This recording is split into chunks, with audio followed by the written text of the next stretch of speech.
Assalamualaikum warahmatullahi wabarakatuh. Baiklah, saya di sini akan menjelaskan laporan praktikum tentang daun mata kuliah Botani Umum.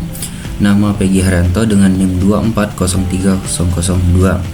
Dosen pengampu Salmiati MPD PhD, Program Studi Teknologi Pasca Panen, Institut Teknologi Perkebunan Pelalawan Indonesia 2025. Pendahuluan, latar belakang. Daun atau folium adalah organ utama tumbuhan yang berperan penting dalam proses fotosintesis, transpirasi, dan respirasi.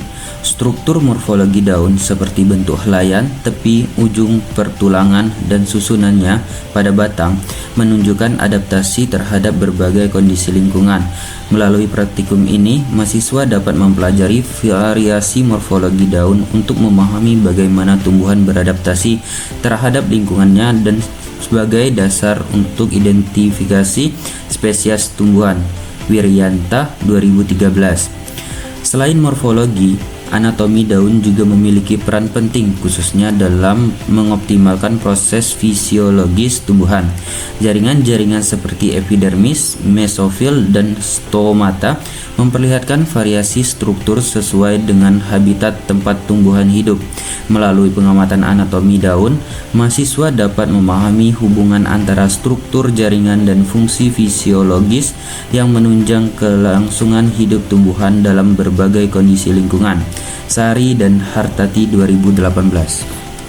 Tujuan praktikum. Adapun tujuan praktikum adalah yang pertama menjelaskan struktur morfologi dan anatomi daun secara umum, yang kedua menjelaskan struktur daun lengkap dan tidak lengkap, yang ketiga menjelaskan sifat-sifat penting yang terdapat pada daun, yang keempat menjelaskan bentuk-bentuk daun, yang kelima menjelaskan perbedaan daun tunggal dan daun majemuk, yang keenam menjelaskan filotaksis daun, dan yang ketujuh menjelaskan organ-organ yang merupakan hasil modifikasi dari daun.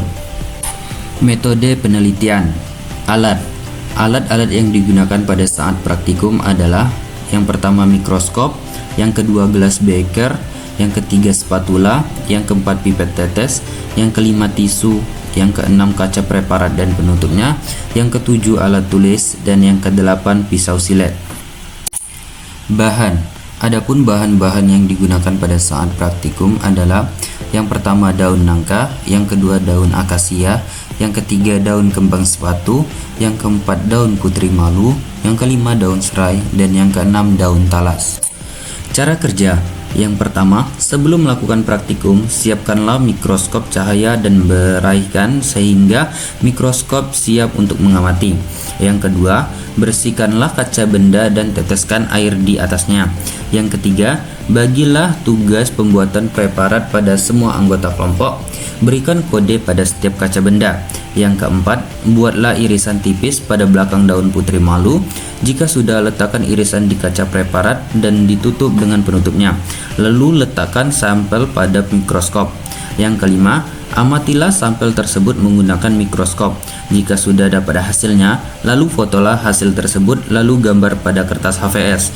Yang keenam, jika sudah menggunakan mikroskop, kembalikanlah mikroskop dalam keadaan bersih dan simpanlah di tempatnya. Baiklah, berikut adalah video dokumentasi pada saat praktikum.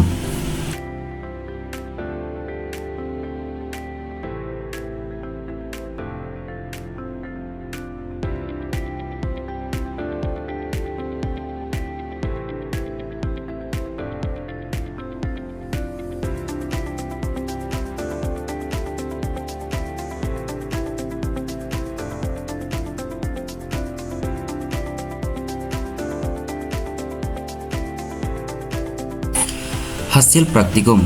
Berikut ini adalah hasil dari bahan-bahan yang diamati menggunakan mikroskop. Yang pertama daun nangka, yang kedua daun akasia, yang ketiga daun kembang sepatu, yang keempat daun putri malu, yang kelima daun serai, dan yang keenam daun talas. Pembahasan. Pengamatan mikroskopis terhadap berbagai jenis daun seperti putri malu, akasia, kembang sepatu, serai, dan talas menunjukkan adanya variasi struktur jaringan yang mencerminkan adaptasi terhadap lingkungan.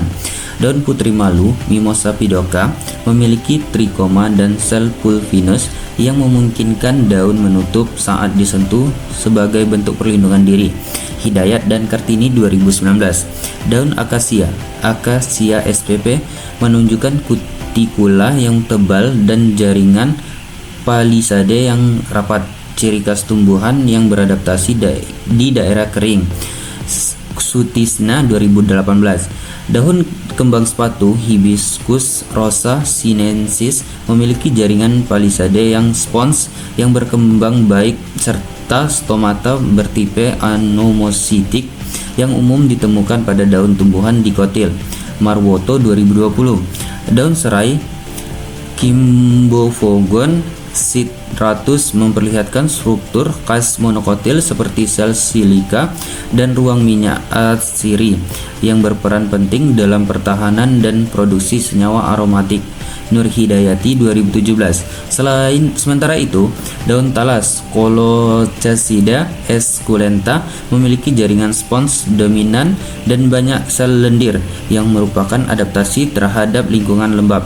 Hasil pengamatan juga memperlihatkan jaringan memanjang seperti silem dan floem yang penting dalam transportasi air dan zat makanan di dalam daun. Fauziah dan Rahmawati 2021.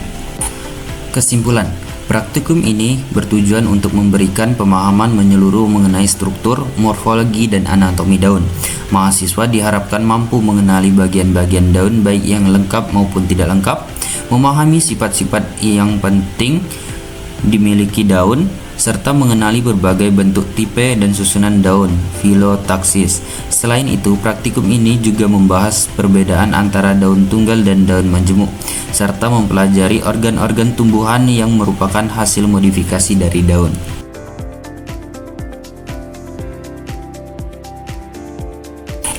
Mungkin inilah penjelasan laporan praktikum dari saya akhiri. Sekian, terima kasih. Wassalamualaikum warahmatullahi wabarakatuh.